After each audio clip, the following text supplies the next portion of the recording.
Hello, everyone. For everybody who did not believe there were actually North Korean troops in Ukraine, you didn't believe it when Ukrainian intelligence said it. You didn't believe it when South Korean intelligence said it. You didn't believe when European and US intelligence said it. Fuck you. Finally, here's your proof. North Korea says that they were there. And there's still some, and there's gonna be more. Are you fucking happy now? Is this proof enough for you? Is that good enough? Are you comfortable with the fact that North Korea and Russia, two autocratic terrorist states, are collaborating with one another on murdering Ukrainian civilians? You okay with that? Because here's your fucking proof. I hope you are just thrilled. What are you going to whine about next? Proof from China directly that some Chinese nationals were captured fighting on the Russian side? You waiting for that now? Or are you maybe going to consider the fact that when you have multiple reputable sources confirming something, that maybe you should listen? Not surprisingly, North Korea is parroting Russia. You know, they're saying that these people are heroes, that they were fighting for liberty and justice for all, woohoo, when in fact they were basically just cannon fodder. And again, it's up to people of North Korea to decide if they're comfortable with thousands of their countrymen being sent over to another country unprepared, untrained, and be used by Russians as human shields. In addition to the troops, North Korea has been supplying Russia with artillery shells, ballistic missiles, and other weapons. Fortunately, a lot of that stuff turned out to be real crap. Some of it exploded on the ground. Some of it never reached the target. So that is good news. Of course, the bad news is that some of it, unfortunately, did work. And once again, most of that crap falls on the heads of people like my parents.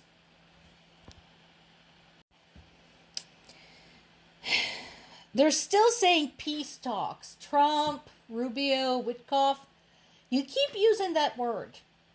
I don't think it means what you think it means. What talks? Who is talking to whom and about what? And how can anybody take any of this seriously? Ukrainians are not agreeing to anything.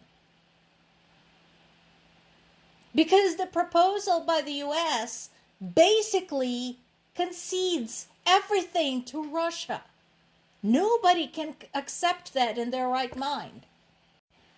So people of Ukraine and Ukrainian government are basically saying, go fuck yourself.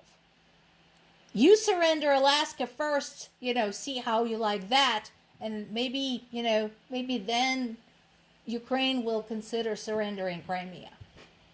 And again, saying that Ukraine didn't even fight for Crimea is bullshit if you go and look what was actually happening at the time in Ukraine and how this was done. And once again, I would like to refer everybody to the history of Russian expansionism and Russian imperialism. Go read what they did to people who were not Russian nationals living in the territories that they have invaded. And don't tell me, they can just go somewhere else. They have nowhere to go, and they have no way to go. Because, as mentioned multiple times before, Russia provided no security guarantees for civilians to evacuate from the invaded territories. I'm glad somebody understands. I'm glad Germany gets it.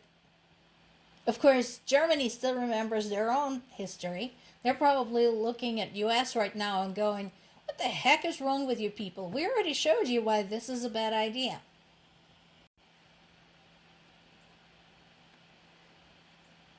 Ukraine has no reason literally no reason to trust Russia. None. I've given you the history before, I've given you examples, I've given you the story of failed ceasefires. There is nothing other than complete withdrawal of Russian troops from Ukrainian territory and establishment of demilitarized zone along the Russian-Ukrainian border. Nothing short of that will convince Ukrainian people at this point that Russia wants peace and that Ukraine won't be abandoned by its Western allies again, should Russia decide to invade again. And notice this is from BBC. No new penalties were imposed on Russia, because that would mean that, we're giving up on diplomacy. The minute you start doing that kind of stuff, you're walking away from it, Rubio said. Because Russia has been so diplomatic up to this point. Another strike has been dealt against Ukrainian civilians early on Sunday. At least 4 people were killed. 3 people died and 4 were wounded in Konstantinivka, that's in the Donetsk region in eastern Ukraine, and another person died, and a 14-year-old girl was wounded in a drone attack on Pavlograd in the Dnipropetrovsk region. Yeah, that looks like diplomacy. Yeah, let's not impose any penalties.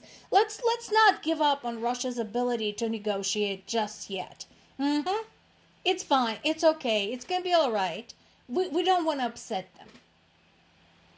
What bomb has to fall on whose head for people in the United States to start getting the picture? Particularly United States government. Still waiting. More to come.